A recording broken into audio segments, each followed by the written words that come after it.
ډیرو قدرمنو عزیزانو قریبانو له فنده ډکه کیسه درته کوم. غلطه مشوره څه انجام لري؟ یو سړي خپله ښځه وهله، په وهلو کې ځینې مړه شوله. اراده یې نه وه چې ښځه مې مړه کړم، ځینې مړه شوه. بیا ډېر پرېښانه شو چې د ښځې خپلوان به راځي، وروڼه به راځي، حساب کتاب به کوي، عدالت به یې، کیسې به یې. په ده چې ډېر ګران و، هغه ملګري ته یې زنګ وواهه او ورته ویې ویل چې وروره ښځه مې وهله، راسه مړه شوله، اوس څه وکړم؟ د دې ښځې وروڼه به راځي، حساب کتاب به راسره کوي، پور به راسه وړي، زه څه وکړم؟ ملګري یې ورته وویل چې سر تر دروازې ور وباسه، چې هر سړی را روان و، بس غږ پر وکړه چې هله وروره په کور کې مې یو بار دی هغه پورته کوم، مدد راسره وکړه.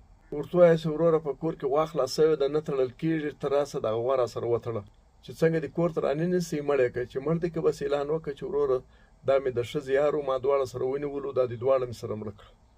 ده هم دغسې کار وکړي، بس سر یې تر دروازې وایستی، بس غږ یې کوي چې راسه وروره د زما غوا خلاصه شوې ده، ته مدد راسره وکړه. دا سړی هم ورسره راننوتی، بس غریب یې د هلته په چړو والي، مړ یې کړي. د ښځې مېړه دعوه سهار وختي پېښه شوې وله، لمر لا نه و راختلی. نو ملګري ته یې زنګ ووالی چې ما خو سړی مړ کوي، اوس څه وکړم؟ د ول نشانې یې راوښیې، څنګه نشانې دي؟ هغه څه نشانې ور وښولې، ول دا خو زما زوی دی، دا خو د زما زوی وژلی دی. یو خو دا دی چې باید موږ له صبر او استقامته کار واخلو، دونې جذباتیان نه سو چې د کور خلک ووژنو، خپله ښځه مړه کړو.